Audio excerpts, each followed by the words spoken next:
many of you want to walk in heaven on earth in here? How many of you want your heaven to be in your home? How many of you online want your heaven to be in your home, that you are the heaven in other people's lives? How many of you are wanting to be Jesus with skin on it in this place? So we've been, y'all, in a series called Catfish. Have y'all enjoyed it? So let me explain catfish for all you mature people out there. Catfish is phony baloney. Catfish is our society now, right? Where we can, social media can have everybody being doctors. Social media can everybody being life coaches. Social media can literally, people are now living in mansions since the pandemic because they learned how to do TikToks and they got viral, right? Now we have gotten this craving for more attention than Jesus. And so what happens is it pulls us to overextend ourselves, right? How many of y'all have ever overextended yourself? How many of y'all have a hard time saying no? Come on, how many? Look, everybody in this room just about have a hard time saying no, right? And then when we don't say no and we keep giving, and then we start feeling underappreciated, what happens? Come on, we talk back in this church. Talk back in the comment section. What happens when you give, and nobody says thank you? Huh? Resentful? Burnout? Yep. All of those things. You start feeling all of the things that the enemy wants you to feel in order to stop you from moving into your destiny, right? You've been hurt so bad. We're talking about church hurt the whole month of September. I'm going to shove church hurt down y'all's throat till you're healed. I'm talking church hurt, family hurt, daddy hurt, mama hurt, everything. Why? Because the enemy gets us to a place where we never allow ourselves to heal. And then when God brings us a blessing in our life, we curse the blessing because we're afraid it's too good to be true. And so then we turn into catfish. We fake it and never make it. And if anything this pandemic has taught us, it's taught us, man, now we got masks on, right? And the mask is great because we can cuss you out and you never know we're cussing you out. So now basically what's happened is we've muted ourselves, we're living behind a mask, we're scared to death. Anybody got a little bit of tension and scared because of everything going on in the world right now? Anybody? Like I get requests, I get messages every night, Pastor, are we in the end times? Are we in the end? I don't know about y'all, but this is not the time to not know your Bible. This is not the time to not feel like you have power. This is not the time to be arch enemies with your husband or your wife. This is not the time to be Petty Crocker and Petty Patrick. This is not the time to be using the old ways for new things. This is not the time. This is not the time. And so we're going to talk about that today. I want to ask you a very pertinent question. How are you communicating? How are you communicating? Are you talking? Communication kills assumption, right? Or are you just leaving and never giving anybody a chance to set things right? Still mad at your mom and she don't even know why. She doesn't know how to fix anything because we don't tell her, right? So we go through this life, but we're going to talk today about communicating. The doors are opening for your life, and where you are and where you've been has not been punishment, it's been preparation. If we look at the divorce, if we look at this pandemic, if we look at the sickness, if we look at the grief, if we look at all the things that we've gone through, if we realize that every single place we are, God already knew we were going to be there, which means what? He's blessed that season that we're in. But we can't move to another place until we get out of our way. Most of the time, we are the ones in our way. And we look at things and seasons of detriment and devastation. And man, I knew I heard from God, but where's he at now? I don't hear him, right? All of these seasons for your life have been preparation, but we look at it as punishment. And when you look at things as punishment, then you get bitter, you get offended, right? How do you go through a offense? Because you're going to be offended. Your boss ain't going to tell you thank you. You stayed up all night long working on that project, and your boss never said thank you. In fact, Susan got all the credit for it. How do you communicate when your spouse watches the game and forgets you're even there? How do you communicate when your child is acting trifling at school and you need him to straighten up. How are you communicating? I just need to take a break. Taking a break's not going to fix nothing. Taking a break's good for time out, breathe, because words have power. But how are you communicating? Are you carrying on the same cycles in your life and causing doom and gloom in your life because you're not learning how to communicate? You're still communicating the old way you've done it for the last 50 years, and now you're like old and you ain't going to change for nothing. I'm old enough now, I can say whatever I want to say. Well, you've been saying whatever you wanted to say your whole life, and how's that work for you? Right? Now is the time to stop pointing the finger and look at the three pointing back at us. Because I don't know about you, but I just lost 2 years to a pandemic. And my Bible says in Joel 2:25 that he's going to give me back everything the devil stole. Some of y'all have lost 18 years fighting for a marriage. Some of y'all married someone and you had all of these red flags and everybody told you not to do it, and you stayed in this relationship and nothing ever changed. In fact, it got worse because you didn't want that person to be right about your situation. And so when you saw the red flags, you're like, oh, I thought it was a carnival. And so now you're going through life making excuses for why you want to stay where you are. You go to a therapist, and if that therapist don't tell you what you want to hear, you leave and go somewhere else. We've got a whole bunch of friends that all celebrate our dysfunction. A bunch of friends that say, oh yeah, I understand, girl, I do the same thing. I throw him out with the bathwater. I'm just saying. All your friends look like you. Why? Because we don't want to be told the truth. And now in our society, we think everybody is haters. Oh, she's a hater. Oh, he's just a hater. My pastor don't know what he's talking about. He don't see the good in me. Maybe he sees what's been messing you up your whole life. Maybe she is trying to help you and not jealous of you, right? It's all about communication. Relationships are hard. Anybody in here? Relationships are hard. Relationships is easier to pretend everything's going good and sweep it under the rug, right? And then all of a sudden your kids graduate and y'all are just kind of looking at each other at the table now like, who are you? Who are you? Y'all used to couldn't keep your hands off each other, right? But because we've quit and just swept things under the rug, right? Now we're staring and don't know what this, now we're getting married. We're getting married with all the red flags. Now we already need breaks before we get married. I just need to take a break from you. And y'all gonna get married? You got to learn how to fight holding hands. And this is not just for relationships, men and women. This is for friends. This is for church. That's why I'm so proud of Limitless Church. This is why I'm so proud of Inner Circle. I'm going to tell you why. Because I'm a fighter for relationships. I'm a fighter for winning the world. I know what it will mess you up. And so I speak about it every day. I step on your toes every day. I sit in your lap with my butt bone going in your feet and Kim. I do it because I know that if you will just surrender everything over to God and you will fix you, everything in your world will change. It's not about getting someone to love you the right way. Well, I just can't find the right one. Maybe because you aren't the right one. Right? We've got lists and lists and lists of what we want by the time we're 40. And then when it doesn't happen by the time we're 40, we throw our whole life away with the bathwater. Just throw it away. Might as well just go sit down and do what? Right? We sit down and we waste our life away. We forget to laugh. We forget to live. Eating becomes our favorite friend. We sit at home watching 600-Pound Life so our life will look better. Instead of fixing us. Relationships are hard, and most of us, if we're honest, we're not shown the best role models growing up. We're not shown the best role models, right? Nowadays, there's so many families that husbands and wives are not together, and then you can't move on from the relationship after y'all separated. You're still stuck at 3 years, and he's done married and got 10 more kids, and you're still over here, well, I don't know what's wrong with me.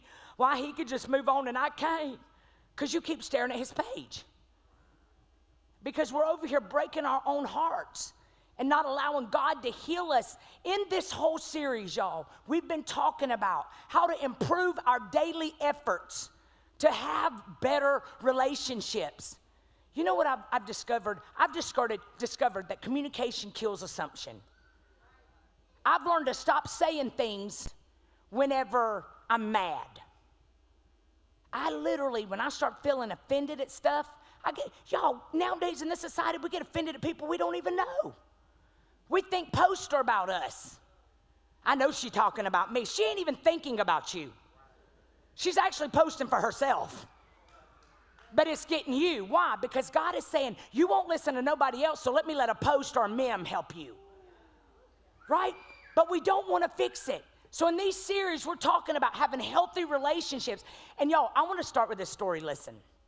You might have heard this story, but it is hilarious. There was a woman, and she went to see a lawyer about getting a divorce. The lawyer decided it would be very helpful if he could get a little background. So he asked the woman if she had grounds for divorce. She said yes. She said, as a matter of fact, I have about 1.5 acres.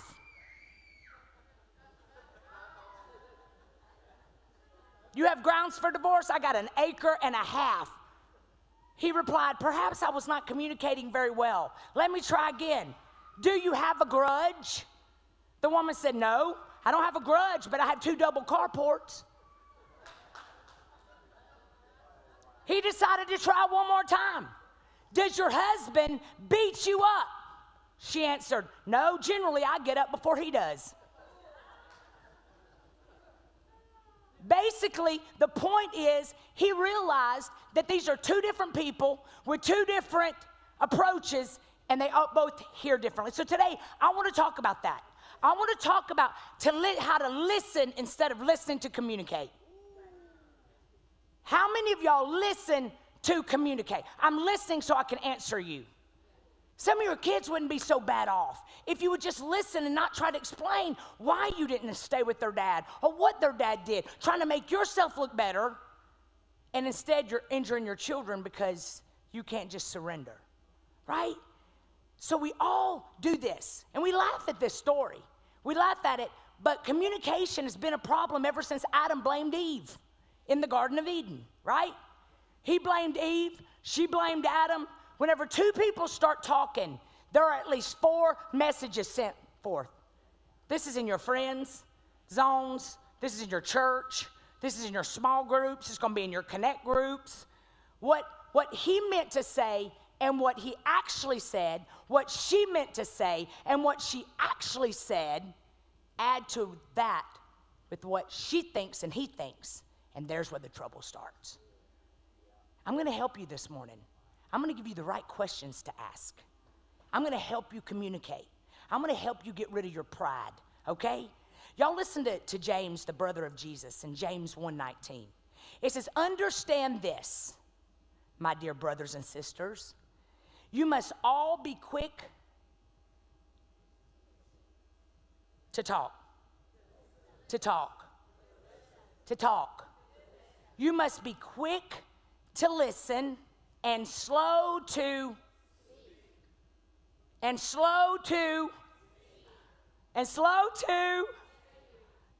what? Get angry. That means it doesn't matter what you're going through.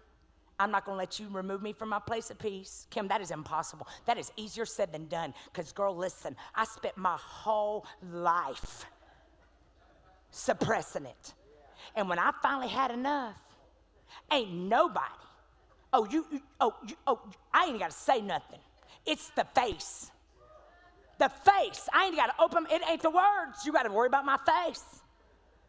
Not realizing that the enemy has allowed years and years and years of you not communicating, right?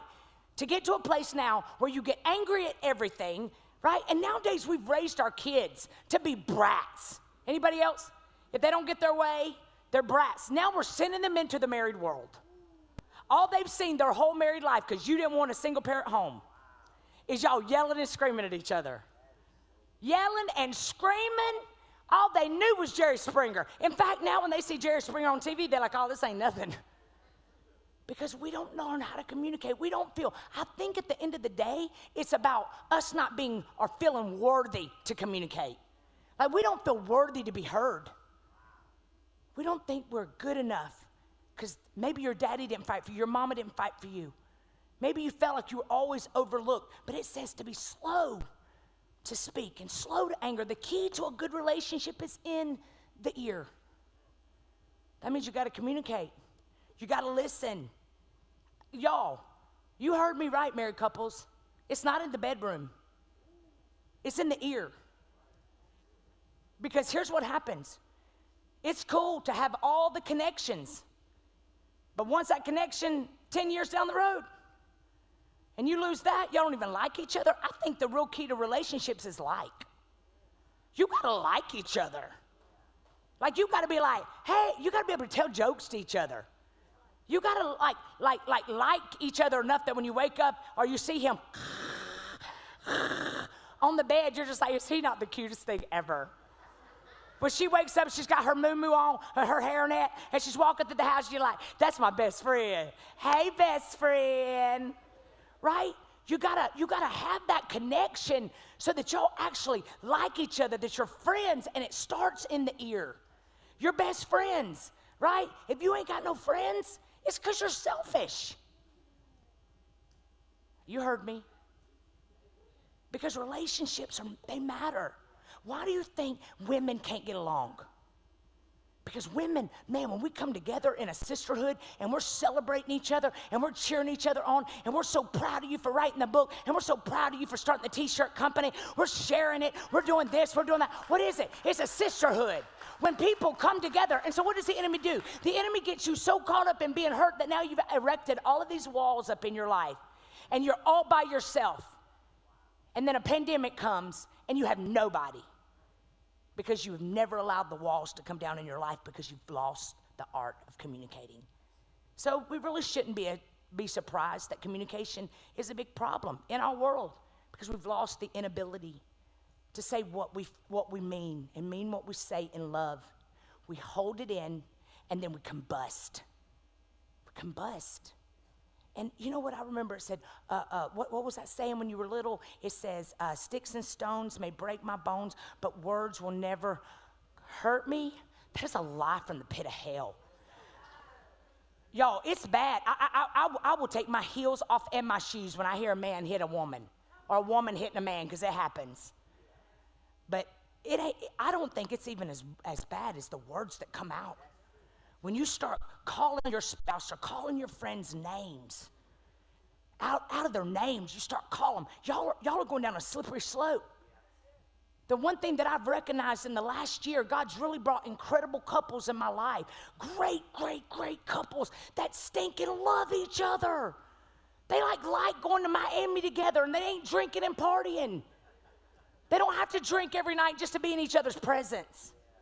They like each other. And so you've got to learn to never let an offense in your heart from something in your past. If you're sitting in this church today and you're still going to a therapist over something that happened to you 13 years ago, you've got to make a choice to let it go so God can use you all over the world for that offense that you're spending $150 for to talk to Arlene about. When all you got to do is make up in your mind, I'm not staying here anymore. I'm getting up and I'm walking out of this thing, and if I get pulled back tomorrow, I'm gonna get up again and I'm gonna move forward again. Well, it's easier said than done. No, it ain't. All you got to do is do it. Who cares who gets the last word? Who cares? But now we got this social media. My son said it while ago sitting in the back office. He said, I can't believe how people share their business all over online. When you walk through a divorce, you got people that go out there and advertise to a whole bunch of people in an app. Well, we decided to not let it work. We're going to split today. And you've broken so many people's heart that look at you like relationship goals. It was none of their business. But there's something in us that wants to hurt somebody before they hurt us. So we put it all out on social media. Let me move forward. Most marriage counselors would agree the average couple could solve the vast majority of their problems if they would only learn to communicate with each other. And the word communication means to commune. This is in friendships too. To commune. To pick up that phone and say, baby, what's going on? See, I think the delivery. It's that delivery. It's that delivery. It's that I'm mad at you and I want to act like I'm not mad at you. But how many of you know that when something's in your heart, it comes out of your actions? When something's in your heart, it comes out of your mind. Communication is what happens when we begin to talk with each other and not at each other. Communicate. And here's a simple definition, y'all, for communication. It is a mutual understanding achieved through mutual listening. Through mutual listening. That suggests a basic thought. The key to good communication is in the ear, not the tongue. Come on, somebody. Many people think that the more they talk, the more they have communicated. It's not true. I always tell people, well, I don't know how else to do it. I'm going to say, well, I mean, I'm reading your message on Instagram. I can tell you right now, you are the problem. You're the problem because you're already in attack mode. But it ain't my fault, Kim. I remember one time I walked in this church, and there was a couple that I was about to counsel. I walk in, and I hear screaming. And I think, oh, no, not my office. And I walk in there, and the lady is standing over her husband, and she is in his face like that, and the man's just sitting there. And I walked in there, I said, sit down. You ain't doing that in my office. And I said, you see that man right there? He's not hearing one word you've said. And all your kids are going to be so dysfunctional because this is what you're showing them. You can come to church every Sunday. The problem is y'all don't even make your kids come to church no more because you don't want to fool with little Johnny. Okay? He gets up and throws himself around the house. But he's going to be getting up at 5 a.m. when they put him in jail because you didn't raise him to know who Jesus was. Right? But we don't do it because we don't communicate because now we're mad at his daddy, we're mad at his mom, we're mad at each other, we're mad at my aunt. I come to church, they watch me worship. The whole service. Walking out of the church, Pastor Kim, you did so good, sister. You sat in my lap today. And you get in the car, and all they hear is, I don't know what her problem is. I don't know. She needs to heal, obviously, because she is always ratchet. But, Mama, I just heard you tell her. I'm a great pastor. But listen, I can't be at your house 24/7. And my prayer, and I'm watching it happen in this church, we're getting to a place where we are revolutionizing our worlds. People that felt like they were nothing are now rising to the occasion and being carriers of the gospel. How does that happen? We get our attitude under control. I can't stand somebody that can't control their mood. No coffee, no talkie. You gonna let a whole liquid ounce of Starbucks dictate whether you got peace? Well, I ain't slept in months because you ain't got no peace. Why? Because your insides are full of hate and envy. The church world's the worst. They don't even come to church now. My biggest church is online. Thank you, online. Let me tell you why. Because we don't put Jesus first anymore. He's a 1-800 dial Cleo. Wondering why everything in our life's going to hell and we ain't got no money. Y'all working your feet to the bone. You are tired and you still ain't got no money. Why? Because oh God, I'm being mean today, ain't I? A critical spirit brings forth poverty. You can work 12 jobs, but if your heart is ugly, your money is tainted. Your relationships are broken. Woo!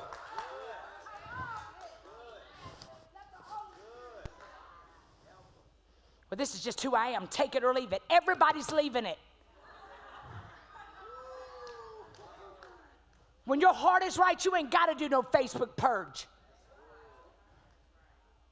You don't have to put up a post and say, if you love me, everybody tell me who loves me. Why? Because the people that don't like you, the people that are the devils in your life, you ain't got to cut them off when you get right, Sheena. They cut themselves off. You ain't got to worry about nothing.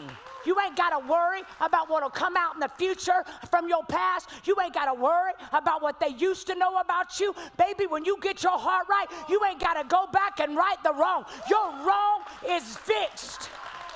Because God is a restorer. You could have been messy Mallory yesterday, but when you get your heart right, God will elevate you, honey. Well, I remember when you used to nay-nay, but girl, now I'm praying. But I ain't got to tell you I'm praying now. My fruit speaks for itself. Get your heart right. Come on, somebody say it. I'm getting my heart right. Because I'm leading the pack in this next season. Oh, you've been sleeping on me. I hope you got your rest. Because I'm coming out of hell. And when I come out of hell, I'm bringing everybody with me. My haters are going to love me. Here's one of the roadblocks of why your relationships stink. You ready for this? You're exhausted. You are exhausted. You are too tired to talk about the real issues. You're turning on ABC. Turn the TV off. Turn the TV off. You knowing that there's trailers and trailers full of bodies. Did you see it? But we're scared to death. Too busy watching Wendy Williams. Hi, girl. You attract what's in you. I talked about it last week. Go look at who you're following on social media. You can always tell who you are by what you get underneath your comments. Who's under your comments communicating with you? Messy? All messy? Bunch of feminists? Bunch of angry single women? What are your posts? Y'all, I pray about everything I post now. I used to be like, bye, Felicia. God was like, stop it. Get your heart right. Because you know what? You may not mean it, Kim. You may not mean it like that. But when you get all these people that are hurt and broken, you're validating them to stay broken. Stop wasting your hell, saints. Family, stop wasting your hell. Stop living off of emotion.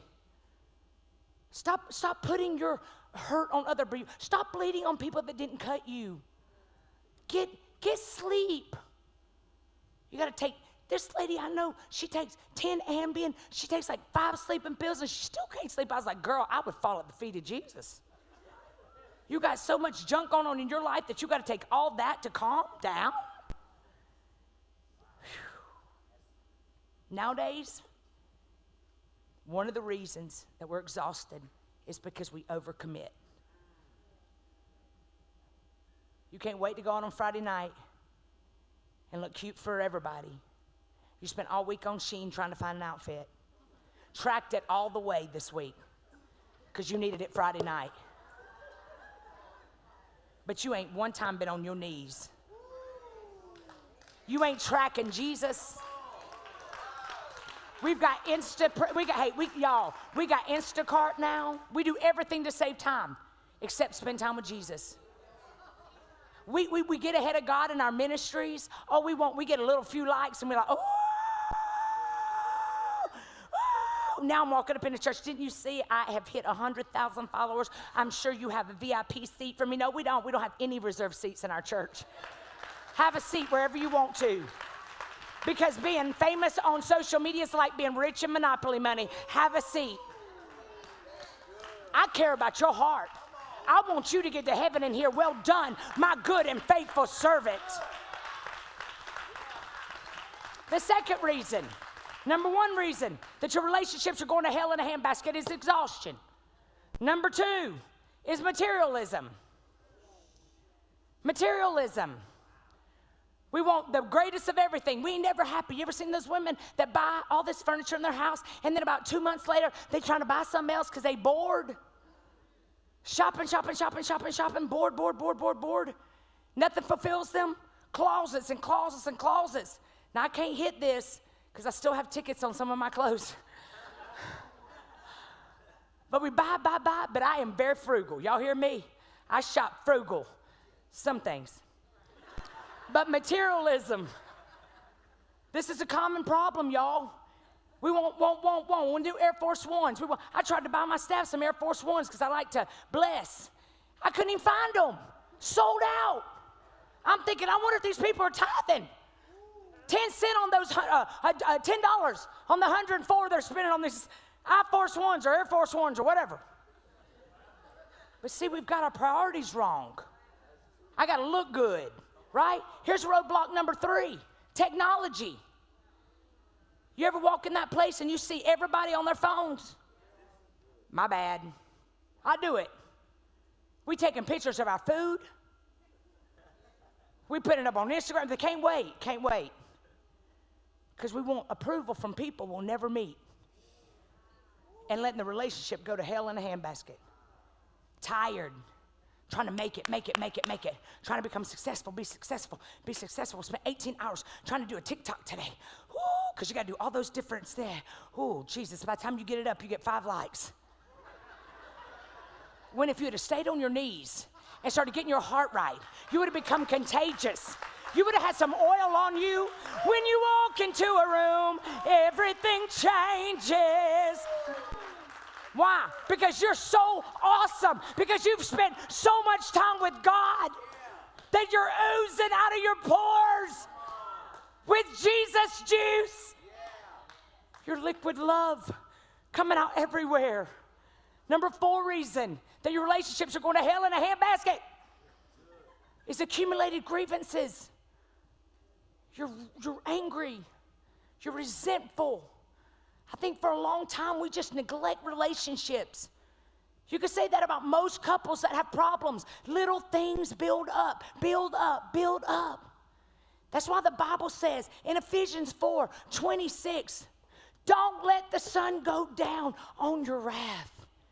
That's even with your friends. There's a divine time limit on your anger. Solve your problems before bed. Before long, y'all ain't even sleeping together. Y'all roommates. Well, we don't like each other like that. Y'all ain't even touching each other's feet. That companionship, gone. And you wonder why you feel isolated. Holding grudges. What starts as an overnight anger becomes a grudge. Here's why. The anger sinks in and slowly turns to resentment. Because what you think about when you drift off to sleep becomes part of your subconscious. Over time, it hardens like concrete. I'm talking, y'all, this is for your kids. Why are you not talking to your kids? Well, they won't talk to me. That's okay, but at least get your heart right. Be available, right? Your negative emotions have clogged the pipeline. As a result, the sludge of a bad attitude clogs up the communication line, and nothing really gets through. You ready for some tips? You ready for this ship to turn? Huh? Good. 1 Peter 3:7 says, in the same way, you husbands must give honor to your wives. Some of y'all like, girl, I ain't even married. Why are you talking about this? Because you're going to be. No, I ain't never going to get married again. You will. When you heal, you will probably. It says, in the same way, husbands must give honor to your wives. Treat your wife with understanding as you live together. She may be weaker than you, but she is your equal partner in God's gift of new life. Treat her as you should, so your prayers will not be hindered. This is why a lot of times it's the way you treat your coworkers, right? It's the way we was walking around. Ugh. James 1:19 says, understand this, my dear brothers and sisters, you must all be quick to what? To talk. Be quick to listen. Slow to, but I got something to say. I'm full of wisdom. Oh, you're going to hear me on today. Nope, it's a slow to speak. But Kim, I can't help it. It just comes out. It just, oof. I just got to say, I'm watching y'all. Some of y'all doing this. We all do it. That's why I talk about it. Every single thing I preach about, I've struggled with. But it's possible for us to be in control of our emotions. Slow to get angry. So here's what you got to do. Here's the key. Listen more. Listen more. The text simply says be quick to hear. The first step to good communication is listening more. As the saying goes, God gave us 2 ears and 1 mouth. My dad used to say that. 2 ears and 1 mouth, so that we can listen twice as much as we speak. So my question to you today is, how are you communicating? Come on online, drop it, tell us. Just go on and just spill the beans. How are you communicating? How are you communicating? Are you eating up when you can't say what you want to say? I used to have a control problem. I used to be straight up Jezebel. I did. I remember I was like, if I didn't get my way, or if I didn't, you gonna hear me. Always had to have the last word. And it was always tension in my house. It was terrible, right? Terrible. So listen more is number 1. Active listening means you focus on the other person. Listen to this. I'm gonna give you tools, and you're welcome. Y'all's husbands or wives gonna be sending me messages after church. Pastor, thank you. Active listening, listen closely, means you focus on the other person. You listen to the whole statement and let the meaning of it sink in. Then you restate it in your own words. Oh, girl, that's too much. It changes everything. I remember when I was on Preachers of Atlanta, and they would always ask me a question, and I would have to repeat the question, because there was something about communicating what the question was, again, in my own words, that was going to get across to the viewers more than if they just asked me the question. So even in all walks of life, it's leaning in, it's listening, it's letting it sink in. Here are some tips for active listening. You're welcome, spouses. Lean toward the person. Lean toward the person while they are talking to you. Look directly at them instead of letting your eyes wander. Y'all ever been talking to somebody and you can tell they are already trying to figure out what they're going to eat for lunch? Mimi does it. She's working on it. I used to do it. Whenever they're talking and your eyes are going everywhere and you're looking around, I even try, because I got a little bit of, I'm healed of ADHD, but I still got a lot of the H. And when somebody's trying to tell me every detail, you got any of those detail people? They got to tell me how they turned at the right light. They sat there for 5 minutes, and you're like, bottom line. I don't care about the turn. I don't care the street name. I don't care how many times I went to a therapist. I just need to know, how did it turn out, girl? Come on, give me the ending, because I know there's something good, right? But you got to lean in. You got to listen. Lean in. Number 2 is listen. Listen with your eyes and ears. Look for nonverbal cues. Those cues usually indicate some level of stress.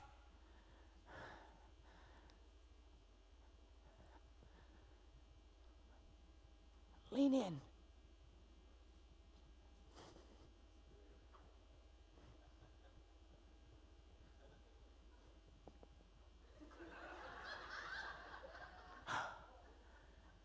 This is the worst.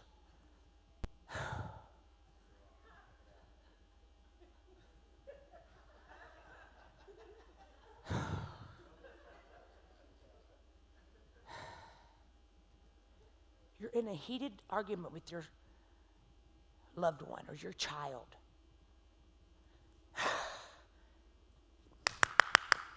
Hurry, and the phone rings. Hello? Yeah, good day. That person's like, yes, honey, yes. Girl, Friday night, 7 o'clock, yeah. And that's what happens. That person sees that you could handle your emotions to somebody that don't matter. And the enemy is weaseling his little self right on up in there. You lean in, you listen. Number 3, don't interrupt. Y'all, if you don't get your lives right, God cannot use you.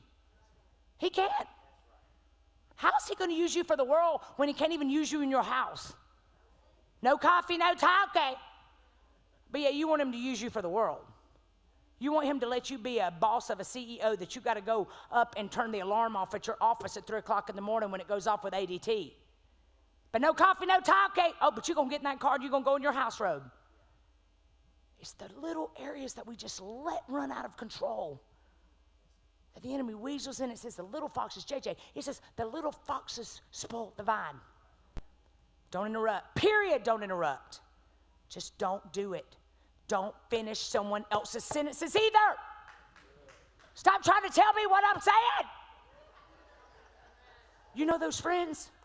You're like, and I'm telling you something. And she goes, yeah. And he finishes your sentence. You're like, well, nope, that wasn't what I was going to say, but since it's already in your mind, might as well not even say it at all. Right? Don't interrupt. Period. Don't finish someone else's sentences. Here's the next thing. Ask clarifying questions. Oh, could you repeat that for me? And don't say, so what you're saying is, nope. Shutting down, right? Ask, could you repeat that for me because you matter so much to me. Well, he don't matter. I pray every night for God to kill him with a train. It's all because of your heart posture that you got to fix that so you can be blessed abundantly. You got to ask questions like, how long have you been feeling that way? Man, I'm so sorry. What else about that really bothers you? What bothers you about when I ask you to make the bed and I go back and redo it?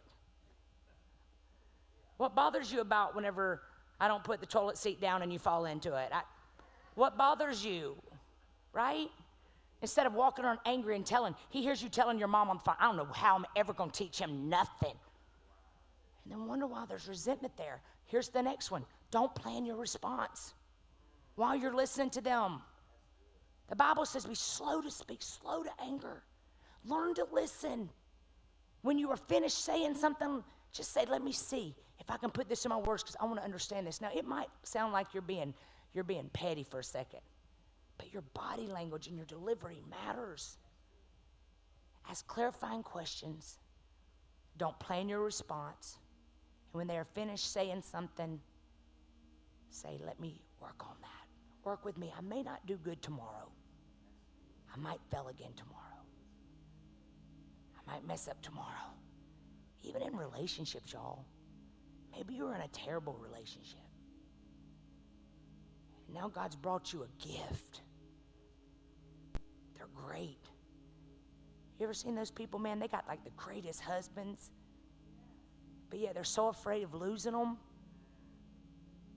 And all you ever hear that woman doing is yelling at him. You're thinking, man, I wish I had somebody like that. But she's so afraid of losing him that she wants him to know, I don't need you. And in the process, she's breaking the blessing that God's sending her. Same thing with you, sir.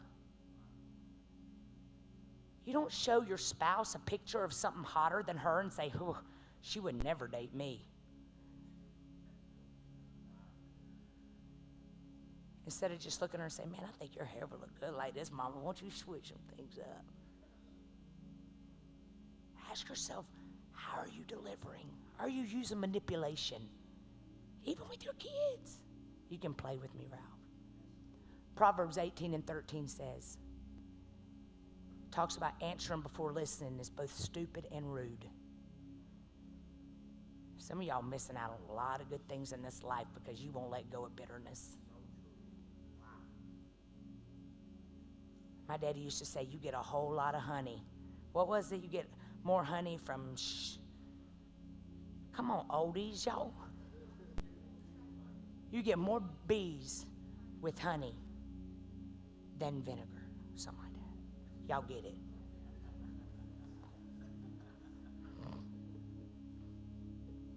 Talk less. The text tells us be slow to speak. You don't have to catfish nobody. When your heart's right, y'all listen, you ain't got to explain yourself.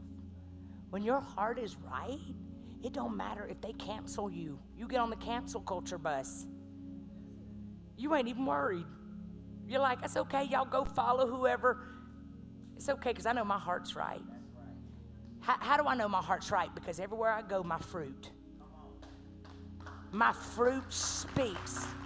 My question to you is, how is your fruit? How is your fruit? I was raised in a religion where, man, the pastor scared the heck out of you. You were so scared that if you sat on the front row and didn't sit right, everything was fear tactic. Let's change that, y'all. Change it at your jobs. If you're a boss, stop making your staff hate to come to work. You don't even need a fish on the back of your car when your heart's right. People in my car get sick around with me because I let everybody out. Come on, girl. Come on. Come on. Why are you letting everybody go? Because I know what it's like to never get to go. And God just keeps on blessing me. I still get to work on time. Why? Because my heart's right. I get the lane where nobody is. I get the front parking spot. I get to go home early. Why? Because it's a law of draw. What my heart is, I attract. Come on, somebody. I'm talking less. I ain't talking so much. I'm slow. My body language. I will love you so much you'll be so uncomfortable. I will wrap myself around you, mask and all. I went from hating people to loving people is my favorite hobby on the planet. I never thought I'd be a great preacher, pastor. I'm a great pastor. Let me tell you why. Because I got my heart right. Because I wasn't walking around bleeding on y'all. I take everybody with me. I want my staff to do more than me. I want my RTK Inner Circle to do more than me. I want our online campus to do more than me. We had a lady that drove a long way to get here the first service. And she said, I came because my cousin was horrible. She was the meanest. She was the meanest. She was the meanest witch. Everybody knew it. Since she was a little girl, she was horrible. And all of a sudden, the whole family just watched her literally shift. She is literally the glue of our family now. In 6 months. And she said, all of us at the reunion were like, what in the world has happened to you? You don't even look the same. She said, real talk, Kim. Y'all, let me tell you why. Because I preach sermons like this. Because I tell you, they're not worth it. The anger ain't worth it. The daddylessness ain't worth it. Get up. Don't wait until you get skinny to be nice. Love all of you. Look in front of that mirror with the hailstorm dimples in your legs. Love you. Love all of you. Even your messiness, so that God could turn it into a message. She said, I had to come all the way here to just look at you. Because nobody, it wasn't me. It was that I'm available. It's because I want you to do better than me. Hearing those kind of stories is better than winning the lottery. Here's the problem. We've spent our whole life in organizations, in churches, where we lay out on the floor. It's revival if people are on the floor. But yet we've watched in this pandemic church people being the meanest people you've ever met in your life. Church people are the only ones that kill their wounded. Why? Because their hearts aren't right. Because they've spent their whole life screaming, I receive it. That's why, you know why pastors' kids don't go to church? Let me tell you why. Because they watch their mom and daddy live one way in church and one way out. Why? Because we catfished. We catfished for a bunch of people that would leave in 2 seconds. We didn't worry about what was in our house. That's why I love my daddy and my mama. Y'all know when I finally got healed was when I came home drunk at 37 years old and I walked in my house and knocked all the pictures off in my stairway, grieving over my divorce. And my daddy walks upstairs and he leans down and looks at me. I'm 37. And I acted like I was asleep. Because I'm in his house with 2 kids that needed me, but I was ratchet, broken, letting a horrible season define my lifetime. And all of a sudden, I felt his breath, and I opened my eyes, and I looked at him. You can sober up really fast when a police officer's looking in your window or a daddy's breathing down at you. And he said, baby, He said, I hope you ain't hungover in the morning. He said, because in the morning you're going to get up and you're going to go lead praise and worship at our church. I said, oh no, Daddy, I can't do that. I will split the sky in the building and everybody in your church is going to die. Because I'm going to be hungover because I drank like 5 shots of Josero Cotero tequila. He said, too bad. He said, but I ain't losing my kid. When I got up you know what he did? He decided not to catfish me. He didn't say, suck it up and act like you didn't do it, Kim. You know what he did? He said, get up. You're going to praise your way. You could go drink every Saturday night, Kim, but you're going to get up in front of that church and you're going to lead worship and you're going to smell like a brewery. But I don't care. We got to get to that place where we don't fake it, never make it. But instead, we're a place, a safe place, a hospital. Are you a hospital? Not an enabler. But are you a hope dealer? Are you a purpose pusher? Are you so broken you can't do nothing but bleed on people that didn't cut you?